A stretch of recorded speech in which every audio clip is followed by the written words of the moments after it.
Praise the Lord. എല്ലാവർക്കും good shepherd ചാനലിലേക്ക് സ്വാഗതം. ഞാനിന്ന് നിങ്ങളെ കാണിക്കാൻ ആഗ്രഹിക്കുന്നത് നമ്മുടെ വയനാട്ടിൽ ഫേമസ് ആയ ഒരു ചർച്ചിൽ നടക്കുന്ന തിരുനാളാണ്. ഇതാ ഈ ജനങ്ങളെല്ലാം ആകാംക്ഷയോടെ ദിവ്യകാരുണ്യ തിരുനാൾ, ദിവ്യകാരുണ്യ എഴുന്നള്ളത്ത് കാണാൻ വേണ്ടി കാത്തിരിക്കുന്നതാണ്. അതൊക്കെ നല്ല കാര്യങ്ങളാണ്. പക്ഷെ നമുക്കിപ്പോൾ സംസാരിക്കേണ്ടത് ഇവിടെ നടക്കുന്ന കുറെ ദുരാചാരങ്ങളെ കുറിച്ചാണ്.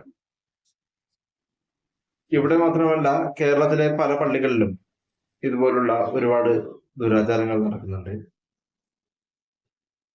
ക്രിസ്ത്യാനികൾക്ക് ഒരിക്കലും അത് സമ്മതിക്കാൻ കഴിയാത്ത അതുപോലുള്ള തോന്നിവാസങ്ങളാണ് ഇവിടെയെല്ലാം നടക്കുന്നത്. ഒരു 10-15 കൊല്ലം മുമ്പ് ഞാനും ഇതിന്റെ ഒരു അടിമയായിരുന്നു. വേളാങ്കണ്ണി പള്ളിയിൽ പോയിട്ട് ഇതുപോലുള്ള മണ്ടത്തരങ്ങൾ ചെയ്തിരുന്നു. ഇതാ തലയിൽ കല്ലുമായിട്ട് നിൽക്കുന്ന ആളുകൾ.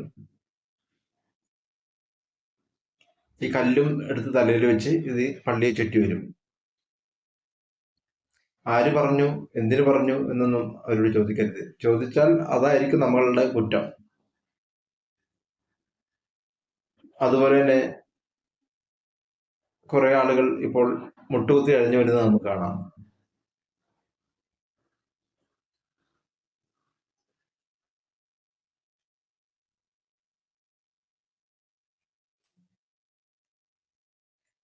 അതാ ഒരുപാട് പേരുണ്ട്. ഇന്ന് ആളുകൾ കുറവാണെന്ന് തോന്നുന്നു.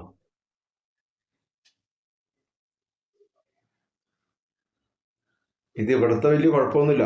വേളാങ്കണ്ണി പോയിട്ട് അവിടുത്തെ മണ്ണില് ഞാൻ ഒരുപാട് പ്രാവശ്യം, ഒരു 3-4 പ്രാവശ്യമെങ്കിലും ഈ മുട്ടുകുത്തി ഇടയിൽ അവിടെ ചെയ്തിട്ടുണ്ട്. ഭയങ്കര പെയിൻഫുള്ളാ. പക്ഷെ അത് എന്തിനു വേണ്ടി ചെയ്യുന്നു എന്ന് എനിക്ക് ഇപ്പോഴും മനസ്സിലായിട്ടില്ല.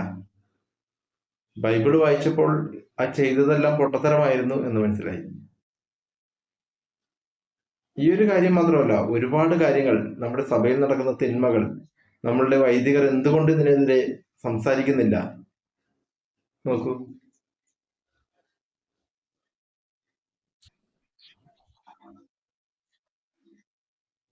എന്തുകൊണ്ട് ഇത് മനുഷ്യന് മനസ്സിലാകുന്നില്ല എന്ന് എനിക്ക് മനസ്സിലാകുന്നില്ല. എല്ലാവരും ബൈബിൾ വായിച്ചാൽ മനസ്സിലാവുന്ന കാര്യങ്ങളേ ഉള്ളൂ.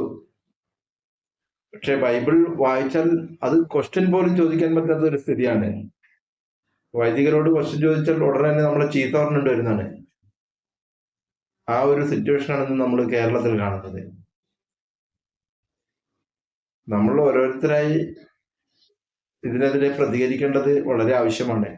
നമ്മളിതിൽ പങ്കെടുക്കാതിരിക്കുക, നമ്മളിത് ചെയ്യാതിരിക്കുക, ഈ തോന്നിയാസങ്ങളെ സപ്പോർട്ട് ചെയ്യാതിരിക്കുക, ഇതൊക്കെയാണ് ഇന്ന് നമുക്ക് ചെയ്യാൻ കഴിയുന്നത്.